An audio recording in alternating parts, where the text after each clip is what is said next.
Shabbat Shalom, nous revoilà pour une nouvelle paracha, parachat Kedoshim. Dans la paracha, il est écrit Ish imo ve'aviv tirao. Un homme doit craindre son père, sa mère et son père. Ish imo ve'aviv tirao doit craindre sa mère et son père.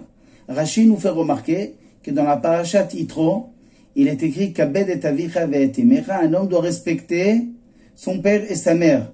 Donc il nous fait remarquer que quand on parle de respect, on parle d'abord de son père et ensuite de sa mère. Et quand on parle de la crainte, on parle d'abord de la mère et ensuite du père. Comment ça se fait?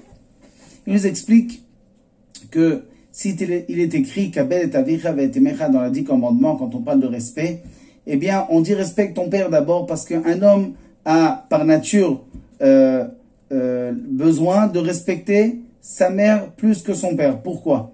Parce que le père, il fait son rôle de père et la mère, elle fait son rôle de mère. Je donne un exemple. Quand un enfant doit partir dans une sortie, eh bien, il faut payer 50 euros, 60 euros. Le père, il donne l'argent et c'est tout.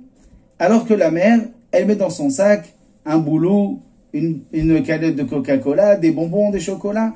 Et automatiquement, l'enfant, lui, a une envie de respecter sa mère plus que son père. C'est la raison pour laquelle la Torah nous dit ça doit être égal. Tu dois respecter ton père autant que ta mère.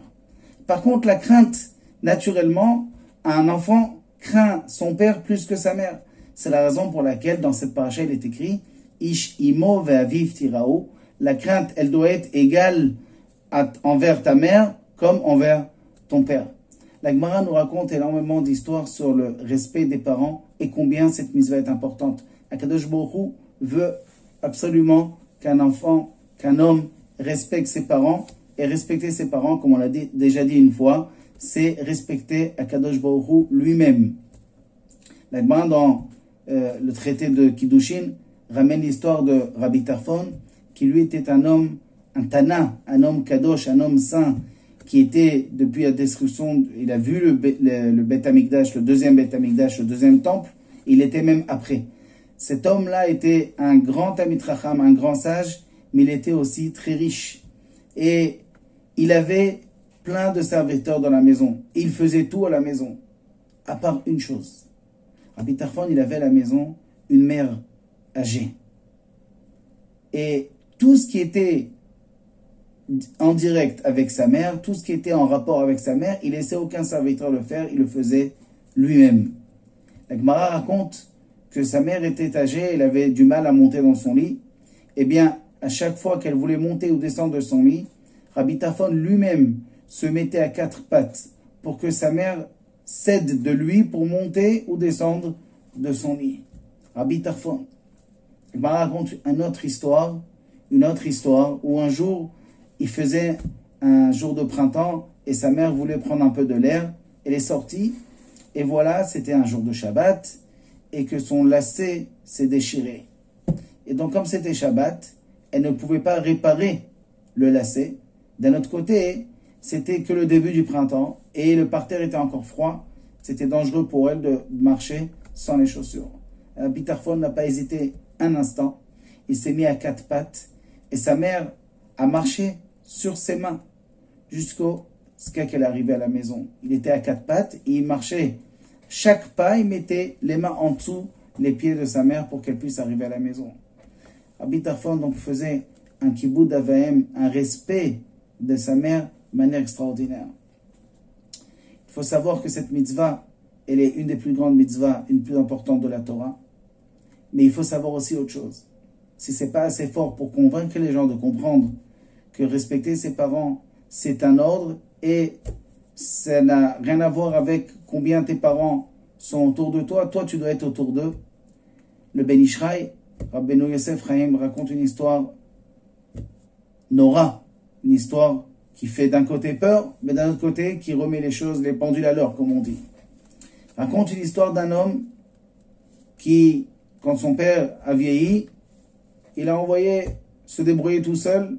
Il s'est retrouvé avec les vieillards mendiants dehors dans la rue. Comme ça, il vivait et le fils, il vivait bien dans sa maison. Et voilà qu'un jour d'hiver, cet homme vieux qui a été expulsé de la maison parce qu'il ne sert plus à rien, il ne sert plus à rien pour son fils, donc il a envoyé se débrouiller tout seul avec tous les vieux et les mendiants dehors. Eh bien, cet homme vieux a rencontré une fois son petit-fils en plein hiver. Et il l'appelle, il lui dit, tu sais, moi je suis ton grand-père. Il a fait connaissance. Et il lui dit, regarde, ton père, il veut pas m'accepter à la maison, mais dis-lui qu'il fait froid, qu'il m'envoie au moins un habit, une couverture, pour me couvrir dans ce froid-là. Le fils, quand il entend ça, il arrive chez son père, et lui dit, papa, j'ai vu le grand-père, comme ça dans le froid, il demande que tu lui envoies un habit, vite, avant qu'il attrape froid. Alors son père, il est resté indifférent, et il lui dit, regarde, dans le toit, il y a un habit, prends-le et amène-le à ton grand-père.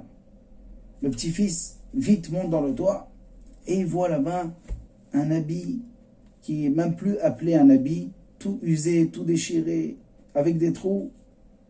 Il a eu honte de ce que son père lui demande de faire, de prendre cet haillon-là et de le mettre sur son grand-père. Qu'est-ce qu'il a fait? Il a pris une paire de ciseaux, il a commencé à couper l'habit en deux. Et il a mis du temps à faire tout ça. Donc son père lui dit, qu'est-ce que tu fais en haut? Combien de temps pour prendre un habit et descendre? Et quand il est descendu, il le voit avec la moitié de l'habit. Il lui dit, qu'est-ce que tu as fait? Il lui dit, écoute papa, j'ai vu que cet habit-là, il y en a un seul. Donc si je le donne à grand-père maintenant, quand toi tu seras vieux, que je te mettrai aussi dehors, je n'aurai pas un habit pour te donner. J'ai coupé en deux, la moitié je donne maintenant, et toi quand tu seras vieux et que je te mettrai dehors avec les mendiants, je t'enverrai cet habit avec mon fils. Quand le père a entendu cette réponse, il a eu honte de lui-même. Il a compris à quel point il s'est comporté comme un homme sans aucune responsabilité, comme un homme sans aucun respect pour son père. Et là, il a changé d'attitude, il est parti chercher son père et l'a amené à la maison et a commencé à le respecter.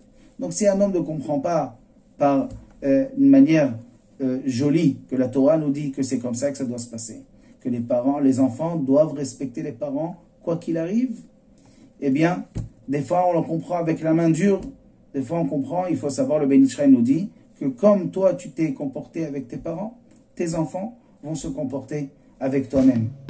Shabbat Shalom.